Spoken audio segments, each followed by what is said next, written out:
Attention! People are stat! Attention, this is a CDF call to action. Stanton is the request of the UAE Navy. Perfect timing. I was just putting together a video talking about Squadron 42 and the Xenothreat event was just tweeted out. It is live. So the patch went out yesterday. The Xenothreat event just went out live about 20 minutes ago. But let's first talk about that clip in the beginning.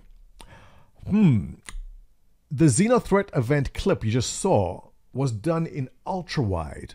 And I've been looking at Samsung G9s for a while now, and my wife is questioning why do I need such a stupidly large monitor.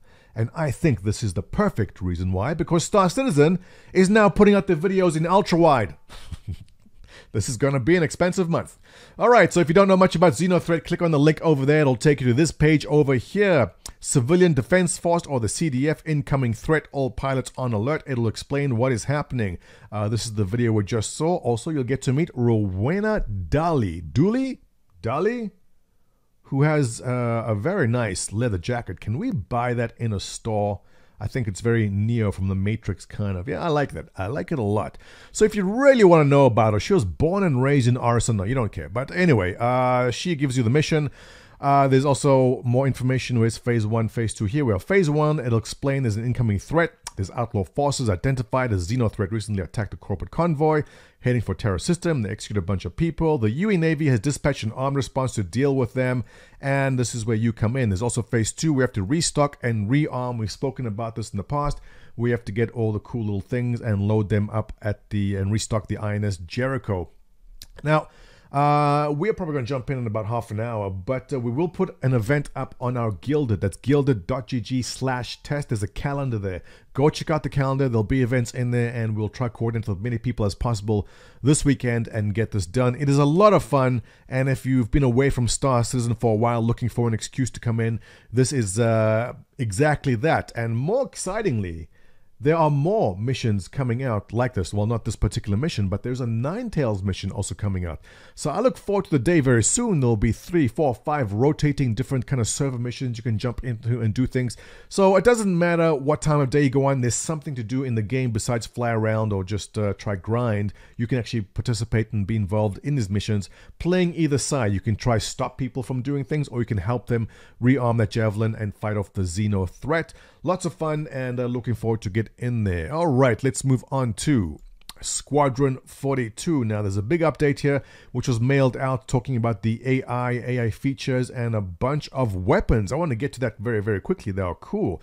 So first of all, AI General, they explain what's happening with the teams. They're working on early versions of the Engineer, the Hygiene Worker, the Engineer, Hygiene Hawker, and Tourist Behaviors, which are pretty self-explanatory. Engineer sits there twisting and turning bolts. Hygiene is basically an NPC that's going to be sitting on the toilet a lot. You walk into the washroom and you open up the stall, and there's an NPC sitting there doing their business, just like real life. That's in.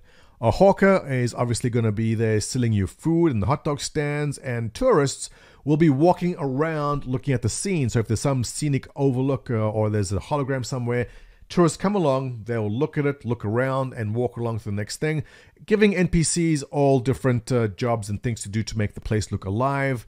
Very cool, see where it's coming along. Now, the animation team worked on a bunch of stuff, fixing final animations for Vault Parallax. Let's actually, you know what, let's just go down to it. Here we go. Look at that. Yeah.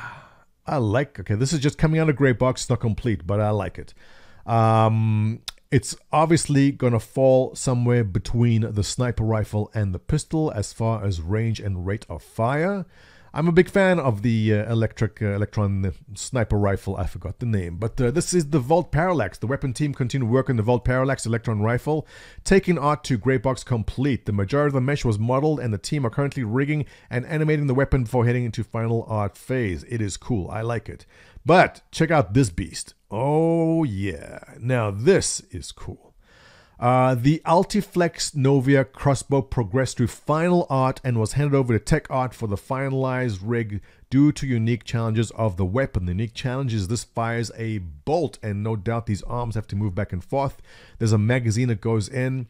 I'm a big fan of crossbows and bows in general in games, so I'm excited to get this. I better hope it has some serious headshot damage. One-shot kills for anything with this would be nice.